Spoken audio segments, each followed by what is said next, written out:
I want to start this presentation off with a poll. Raise your hand if you use Terraform at your organization. OK, keep your hand raised if you let any developer at your organization use Terraform. Now, keep your hand raised if you would let anyone at your organization use Terraform. Today, I'm going to show you how we made Terraform easier to use for everyone while still ensuring best practices are in place at our organization. Hi, I'm Kyle Rockman, and I'm on the Under Armour Connected Fitness team. I develop internal platform-as-a-service systems for our engineers to make their jobs easier and more enjoyable every day.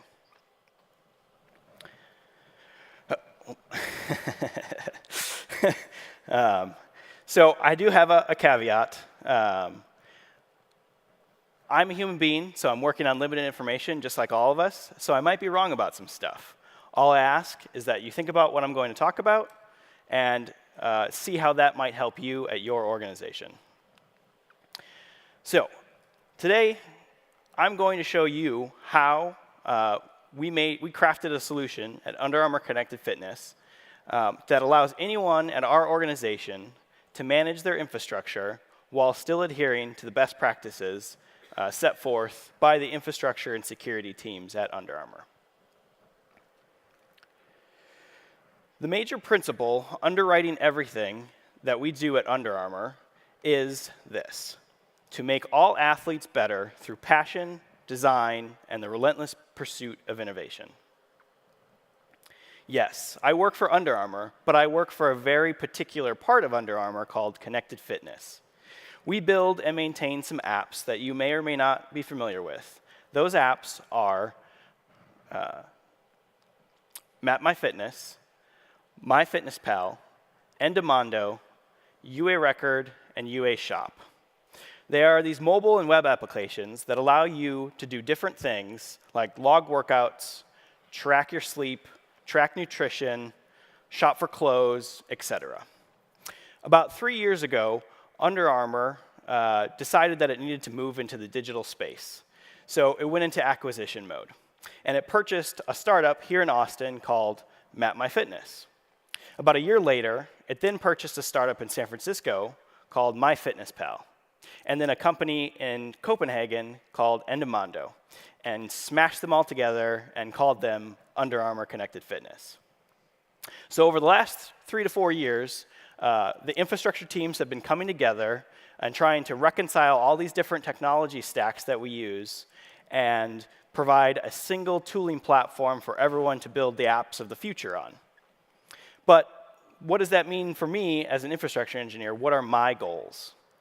Well, my goals can be summed up in this sentence: to empower UA engineers to frictionlessly deliver excellent software experiences directly to our consumers. So some of the key points of this philosophy are: make the powerful simple, make teammates more effective, things will break, never let them break the same way twice, iteratively create the platform in the open so that all developers can contribute to it. And data is sacred. We have a term at Under Armour, protect this house. So when we are breaking down a problem at Under Armour, often we first look to the principles that we want to achieve for the problem that we're trying to solve. This helps drive our direction for research and experimentation. The problem the infrastructure team is trying to solve stems from the fact that we are a small team trying to support an ever-expanding engineering organization with ever-expanding needs. That's a pretty big problem space. But today, we're going to focus specifically on the areas of provisioning infrastructure in a cloud platform. So the first principle that we're going to need to achieve is self-service infrastructure as code. And most of us should understand what infrastructure as code now at this point. But we wanted to take it a step further and make it self-service, such that anyone in the engineering organization doesn't need an infrastructure engineer to help them spin something up. That means that we're going to have to offload a lot of knowledge burden to everyone else in the organization. And some people, they're not going to swallow that well. They have lots of other priorities. So we need to also reduce the learning curve, or the barrier to entry for everyone in the organization. Often, you do this by putting in place guidelines or guardrails and tools, processes, stuff like that. What happens, though, is these things often slow down the engineering organization, or even slow down power users. So we need to make sure that what we build stays out of the way of power users in a system that has these guardrails. And then the last thing that we want to achieve is to make the right way to do something the easiest thing to do. This is essentially best practices enforcement through adoption. So, what are some of the solutions that we could use to fix this problem, mainly the self-service infrastructure one, for the entire engineering organization? Well, Under Armour, when it purchased all these companies, they were in different clouds. Some were in Rackspace, some were in AWS Classic, some had custom private solutions. So we all decided that we wanted to standardize on one cloud solution, and we chose AWS. So we could just use the AWS API. That's difficult, right? There's a lot to it. There's a lot you'd have to build around it. But thankfully, there's command line, or there's APIs for libraries for the API. Also, we were using the Salt stack for most of our configuration management of the tool of the stuff that was in Rackspace. So we thought, hey, why can't we just blend together Salt stack with the Bodo 3 Python API, AWS API library and go to town? Well, that was actually the first iteration of this system. And it was definitely hard to get people to adopt it. You had to know a lot about everything that was going on. It wasn't really easy to work with. So we kept looking. Around this time, Amazon came out with a thing called AWS CloudFormation. Oh, pretty cool, right? Configuration as code, they're handling it for you. Sounds great. Well, maybe it was just the fact that we tried it so early on, but we ran into a lot of problems. We had issues where we couldn't really introspect what was going on. We ran into edge case situations where we had to contact AWS support, and only they could fix it. That leaves us in a bad position if something really goes wrong. So we kept looking. We knew that internally we were using a HashiCorp tool called Packer to do our vagrant images for our local development environment. So why not just extend that? Why not build AMIs? That brings you into this whole new world of immutable infrastructure, right?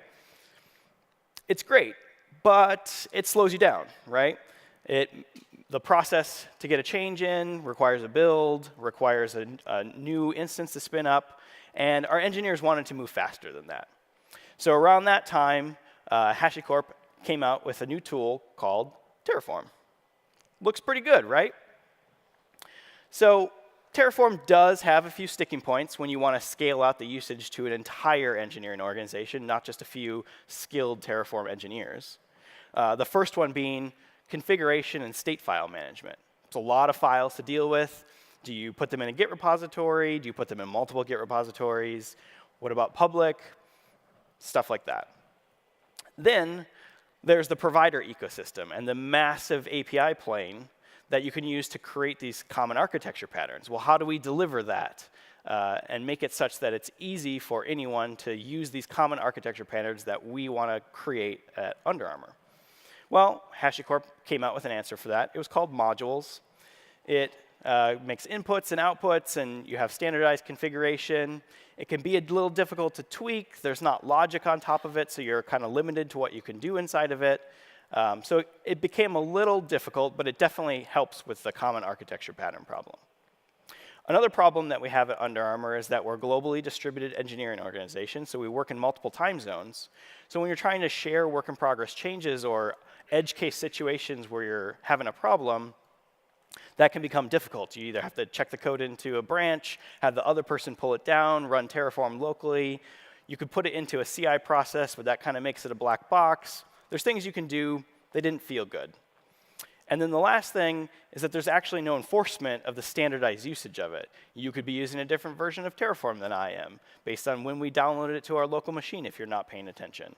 You could fat finger a command or something like that. These are the things that we want to fix.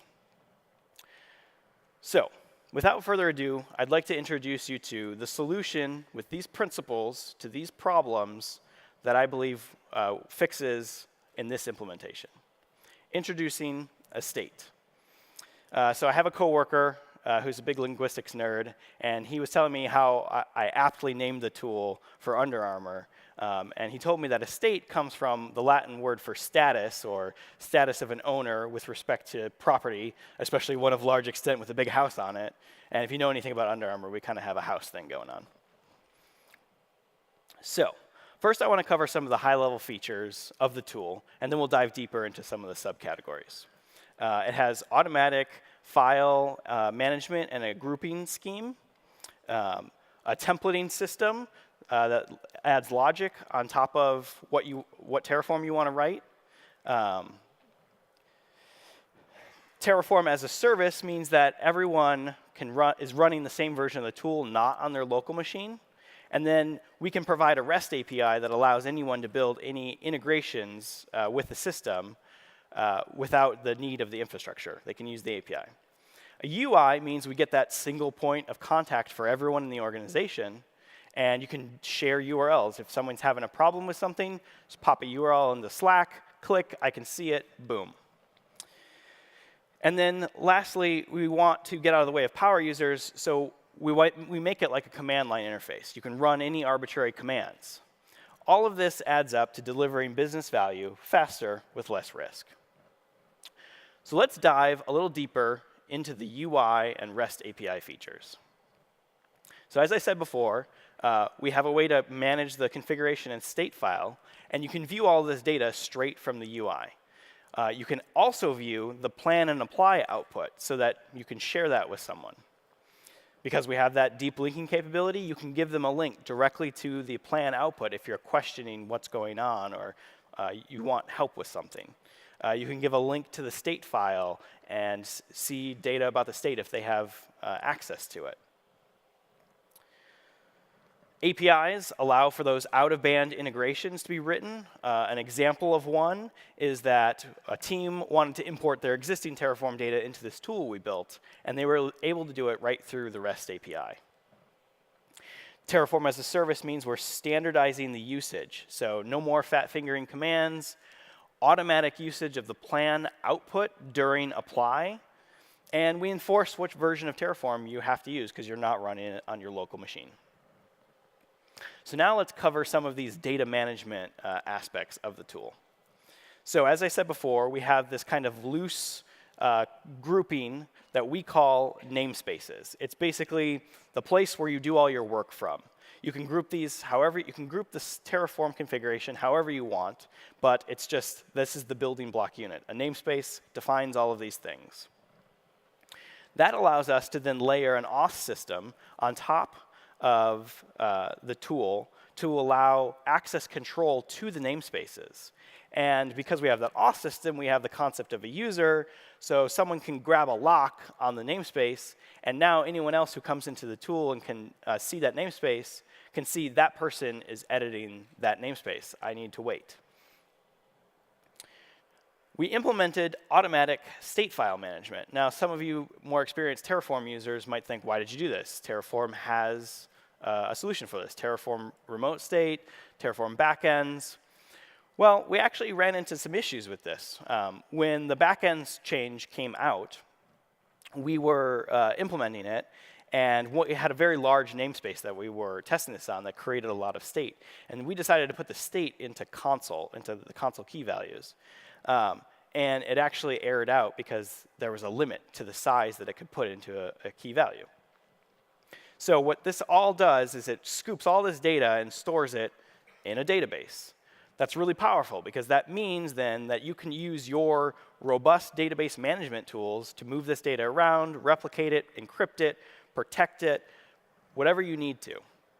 And it might be something that you're more comfortable with.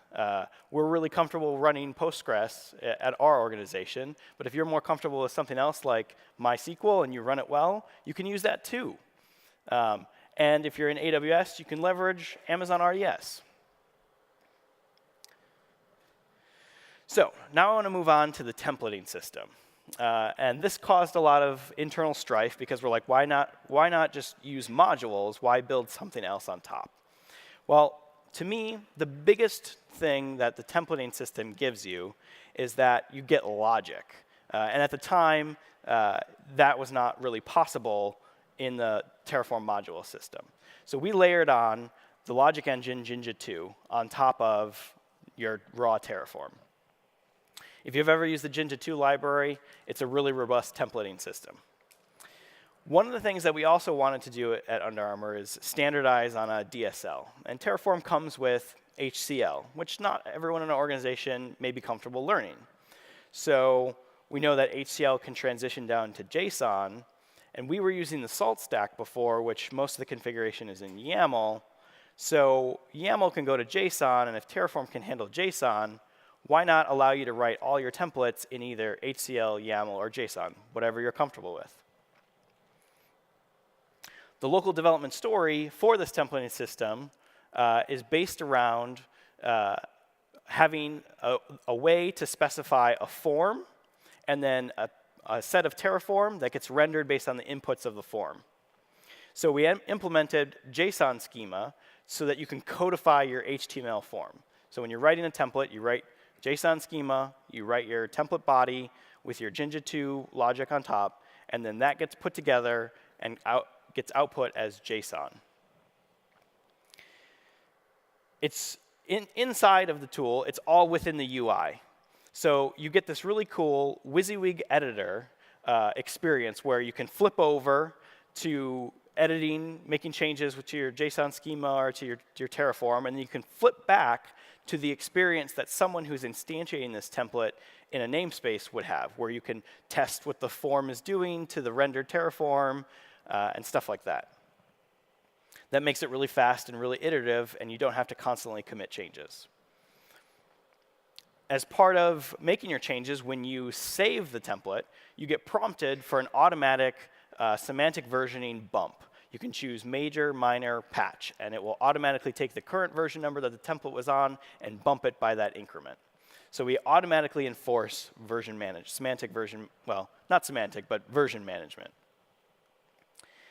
When you're instantiating a template in a namespace, the templates are going to change separate from your usage of it. So that means you're going to get outdated. So there's a problem there. We need to be able to see when it's outdated, and the user may not know what changes happened in that template. So when they update in their template instance in their namespace view, they can actually see the diff before they accept the changes into their namespace. And then all of this data is also stored in the DB, so anything that you've done to it previously for encryption or protection or backup, it all applies to the templating system as well. To me, the system is starting to sound pretty great, but I often worry that too many guardrails may be limiting power users. So let's touch on some of the power user features. Like I said before, we treat it like a command line tool, so you can run any arbitrary command right from the UI. There is an extension system, we call it overrides, that you can do to the templates. If there's Terraform written in the template and they only expose a few fields and you want to say modify the max ASG size, you can do that with an override without having to update the template or re-revision the template. So if you have some special use case, you have a way to override that. Inside the system, you can lay down any file next to your Terraform files. If you need a .json file to load in some data for whatever reason, you can do that too. Admins have the ability to customize the command arguments that the Terraform plan and apply commands are going to be run as. So if they want to configure remote state or backends, they can totally do that, and then everyone is using it in the same way. With JSON schema, and you're creating this HTML form, you have the ability to add extra JavaScript React components to your template forms. And an example usage of this was, we had a template where you had to enter in an LDAP group as a string, and that was causing issues with people not typing it in correctly, or maybe that group didn't exist, or things like that. So what we ended up building was a custom React component that could reach out to our Active Directory, poll for the list of groups, and then they can have a drop-down selector of the actual groups that are valid. And then it's just a Django application. So if you've ever worked in the Django stack, you know that it's highly extensible, huge plugin architecture. You can build on top of it and add any kind of things that you need to. So now I want to show you how the architecture of how we run this in AWS. We have multiple instances in different availability zones inside of an auto-scaling group, fronted by an Elastic load balancer. These instances can talk to an RDS Postgres instance and a Memcache Elasticache instance. And then there's a Route 53 entry fronting the ELB that every user goes to. So I just wanted to give you an overview of the actual architecture of the application that is containerized. It is all in one container. It is a JavaScript React Redux front end. It is a gUnicorn worker process that runs a Django REST framework backend. You can bring your own relational data stores. There's a caching layer for all that transient output. So when you run plan, the command output from doing that gets stored into the cache layer, and then anyone who comes to the UI can see that output that you're seeing in real time. And then the container also needs access to the Docker socket. And we need that because we spin up worker containers that are running Terraform. We spin up a container, drop your Terraform files into it. That container has Terraform inside of it, and it runs and connects and does whatever you told it to do. For local development, it's just Docker compose up, and then you have it locally. So it makes it really easy. So now I'm going to flip over to demo the tool for you. OK, so here it is. I'm going to log in.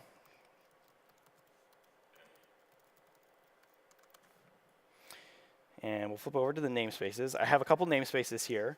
A couple things on this is you can make namespaces only accessible if you're in a certain group. So I can't actually see what's in the HashiConf2 based on the user that I'm logged into.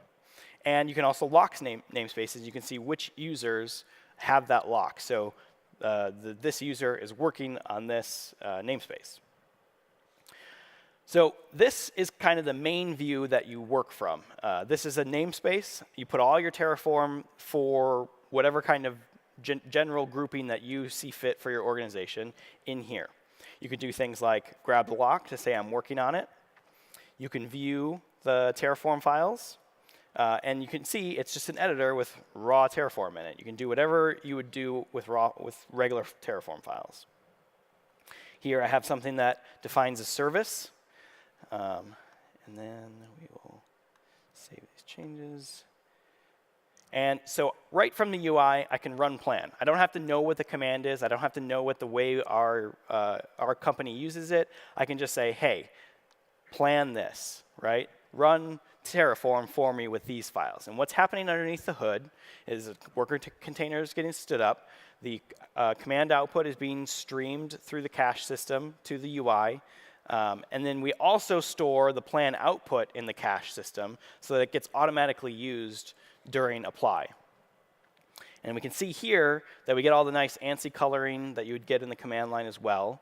But we added an additional layer. The background changes color. So this is blue, it means everything's good. If something bombed in the plan, we get a big red background. And if someone didn't know how to read the Terraform output, they could say, there's something going wrong here. It's a red background. So this is going to create a couple things in AWS. So we'll run this. And this is doing the exact same thing, spinning up a Docker container in the background, laying down the plan output file, handing it to Terraform apply, and streaming the output to the UI.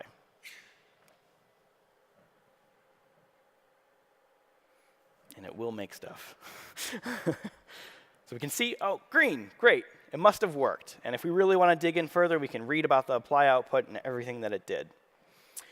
The other thing that happens during apply is a state file gets written down. So the system is smart enough to detect that, suck it up, and now we can view it from the UI as well. So we can see the state file. Since we have that auth system layered on top of this, only people who are granted access to view this namespace can actually see the state file. So it's protected. Now, remember I talked about getting out of the way of power users. We have this experiment feature that acts as arbitrary commands. You can do literally anything from inside of it, but you're safe because you're inside the context of an isolated Docker container. So I can see which version of Terraform we're using, and that will do the exact same thing. Spin up the Docker container, take what you wrote down, run it as a bash script, and give you the output. So you can do a Terraform graph command, and get that right from here, pump that into GraphViz, and see what it just created. I didn't show this, but you can actually instantiate new things. You have the ability to instantiate regular files, which are just like blank files, essentially. And then the entire template list is listed here, so you can choose which templates to instantiate in your namespace. But before we do that, I want to show you the template editor. So let's flip over to the templates and show you the template editor. So it is a very similar UI, similar layout. You have your template body. You can choose which mode you want to be in. This one's written in HCL. The only thing here is that this one just creates a bunch of variables. Just like the other namespace where we wrote it all down, now we have it in this template, and it can be instantiated multiple times. And then, to show you more of the form, I'm going to show you a different template that actually has some JSON schema. So we leveraged JSON schema. This is going to create a form that has two fields, a service name and an instance type. And this instance type is actually going to be restricted to certain values so that we don't have to worry about the user knowing which things to type in. And then it has all the Terraform with Jinja 2 on top of it, right in HCL to allow you to plug in these values however you want. So let's flip over to the preview. This is how it would look when you actually instantiate it in your namespace. So now I can play with the template before I've even made any changes. And it's live rendering. So if I type in something, you can see that on the rendered side, it's rendering as I type. So I can see errors happening in real time as I'm making changes. I can use the overrides to make sure that things are doing what they need to be doing, all before you even save anything. Then, if you make some changes, we'll just change the description, add a test to it. When you save, you're prompted for your version increment. And if we look before, we're on version 0.10 or 0.11. So if we apply a minor increment, we should go up to 0.2 automatically. There we are. So now let's look at a namespace that actually has these templates instantiated in it. So here we have the two templates. We have the configuration template, and the whole rendered output, I can see it. There's no form, just the description of what that template does. And then the other one has the actual form here. Just like the preview view, you can see it here. But now we have this big flashing thing up in the corner. Oh yeah, we made a change to that template. This is outdated. So I can click on this, and now I get a diff of the changes that happened to that template since my version. And I can view it and make sure that these are the things that I want to accept into my namespace. We will go ahead and do that. One of the other things that we wanted to implement on this system is the ability to disable resources. Normally, what you have to do is delete that file, and if you're using a Git repository, that means it's not there. So you have to use, git log or look at the history somehow to figure out that that file existed and what was inside of it to figure it out. So what we wanted to do was make it easy from the UI. So I'm going back to the namespace where I had just provisioned some stuff, and I'm going to go to the service file, and I'm going to hit disable.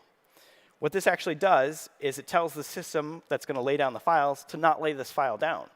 So it makes it so that I can still see what's going on in the file, but I know that it's not being used because it's been disabled. So now if I plan, it should say that we're going to destroy all of those resources we just created.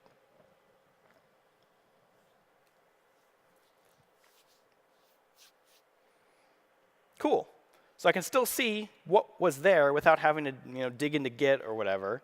And I can still use the namespace. I can continue. I can do blue-green deployments or whatever right from here. So I'll apply that. Make sure that I clean up. Be a good cloud citizen.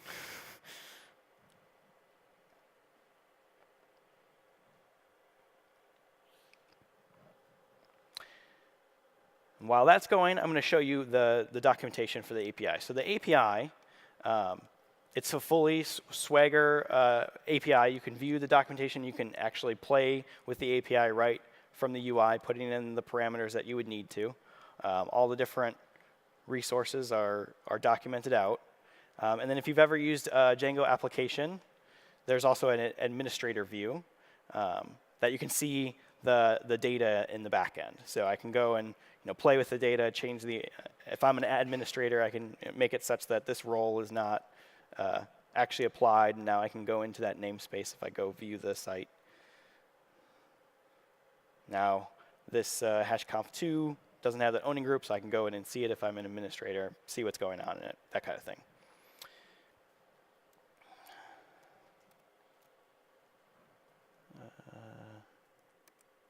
So back to the presentation. So after we implemented this internally, we got some pretty good feedback. And I just want to read one of the quotes. Astate has allowed us to speed up the time to deliver a new service by allowing anyone on the team to provision standardized architectures. You can have engineers who know more about Terraform and what's going on, create the templates and things like that, and then someone who's less skilled, or maybe even a product manager, be like, I need to spin up a new service, and our services are S3 buckets with CloudFront. Just instantiate the template, type in the name of the new thing that you're spinning up, plan applied, done. You have your thing. It's all rainbows and unicorns, right? Not actually. So the tool works really well, but we still have our issues that we run into from time to time, or things that we want to fix about it, such as the eternal question of we have this Cambrian explosion of namespaces. Which namespace houses this resource? We've talked about if you had this all in a Git repository, it'd be much easier, right? You could just do a search of all the state or the configuration files. So we're thinking about implementing a way to dump all the data from the tool into Elasticsearch, and then you can create more complex queries and visualizations on top of your Terraform usage. Delete is still hard, right? You have to make sure that people understand that deleting the data in the database doesn't actually delete the cloud resources. Now, Terraform came out with something, Terraform Destroy, and we could maybe hook up the tool to automatically run Terraform Destroy when you delete the namespace. And it's something I didn't mention before, but when you delete a namespace, it doesn't actually delete the data in the database. It's a soft delete, so you can still get it back. Safety. Provider credentials. They're still in the Terraform unless you use some sort of other integration. We've kicked around the idea of starting to use Vault and do a Vault integration so we can automatically provision STS tokens with a specific role for whatever you have, stuff like that. And then because Terraform's not 1.0, there's still possible backwards incompatibilities that happen. We could have issues. We had issues when they implemented the backend system. We upgraded to it, and then we started playing around with it on some of our namespaces, and then we ran into that file, or the size limit on the console key value. That's actually what drove us to build the system of automatic state file management. So I do have a caveat. We are hoping to open source this tool in the coming months. I'm still working with Under Armour Corporate to get it, to make it happen. So stay tuned to the GitHub Under Armour organization, and you may see it there. Thank you.